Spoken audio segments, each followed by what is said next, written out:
એલર્જીની સિઝનની વાત કરી હતી, નવરાત્રની વાત કરી હતી, અને એમાં થતી સ્કિન પર રેશિસ થાય કે સ્કિનની જે એલર્જી થાય એની વાત કરી હતી. એક બીજી એલર્જી થાય છે જેને આપણને વસ્તુ માફક ના આવે એને એલર્જી થઈ એવું સમજીને આપણે ચાલીએ છીએ. તો આ સિઝનમાં શું શું માફક નથી આવતું અને એનું રેમેડીઝ શું છે. પણ આપણે અત્યારે જે વાત કરીશું એ કફને કરતાં જે એલર્જી છે એની વાત કરીશું. કફ થવો, ખાંસી આવવી, ખાંસી ન આવવી, સૂકી ઉધરસ આવવી, નાના બાળકોને ઉટાટીયું થવું કે વરાધ થઈ જવી, અસ્થમા થવો, ન્યુમોનિયા થવો, બ્રોન્કાઇટિસ થવું, આ બધા એકના એક સ્વરૂપે કફને પ્રદર્શિત કરતા અથવા જેમાં મેઇન કફ કારણ હોય એવા રોગોની વાત છે, એવા સિમ્ટમ્સની વાત છે.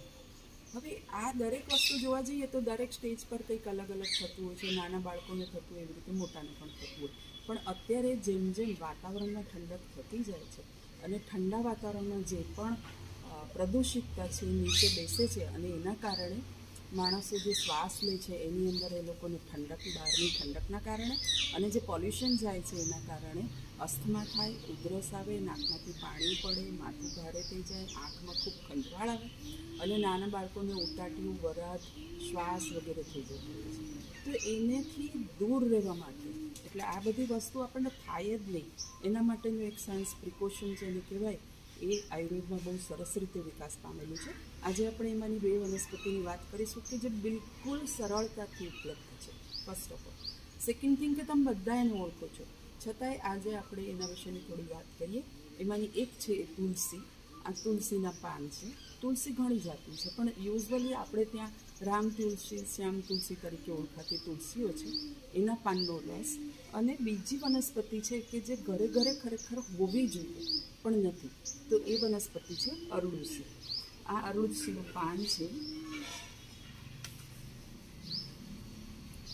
આ આખું અરડુસીનું પાન, એની ડાળી, એના ફૂલ વગેરે બધા જ ઉપયોગમાં આવે છે.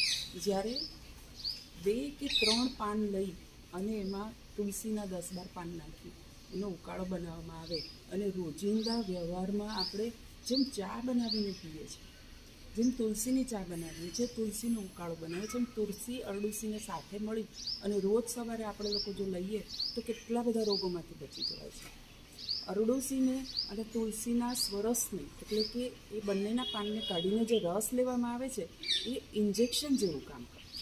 એટલે એવું કહી શકાય કે જેવી શરદી થાય, જેવું ઉધરસ થાય કે તરત જ જો તમે આ બંને નિયમિતપણે લેવામાં આવે, નિયમિત રૂપે એનું સેવન કરો તો તમને બ્રોન્કાઇટિસ, ન્યુમોનિયા સુધી પહોંચી જ શકતા નથી, એની પહેલાં જ સારું થઈ જાય છે.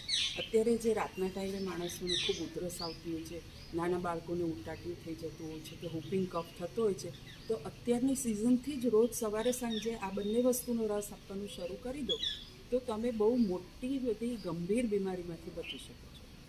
તો બાળકો માટે અને મોટા માટે આનો ડોઝ કેવી રીતે લેવો? તો મોટા માટે આ 2, 3, 4 અરડુસીના પાન, 10-12 તુલસીના પત્તા અંદર નાખી વાટી અથવા તો એને ઉકાળી કોઈ પણ સ્વરૂપે તમે રોજ સવાર સાંજ 10-10 ml લો. બાળકો માટે 5 ml સુધીનું રાખો અને સાવ નાના બાળકો છે એને 3 ટાઈમ તમે 20-20, 25-25 ડ્રોપ આપો એટલે એ લોકોને જે કફ થતો હોય છે મટી જાય છે. પ્લસ જેટલી સ્ત્રીઓને બ્લીડિંગનો પ્રોબ્લેમ હોય છે, હેવી બ્લીડિંગ થતું હોય છે, વચ્ચે વચ્ચે થતું હોય છે, અથવા તો જેને એવી ટર્મ્સ આપવામાં આવે કે લોહીવા થાય છે, એ લોકો માટે અરડુસી ખૂબ ઉત્તમ છે.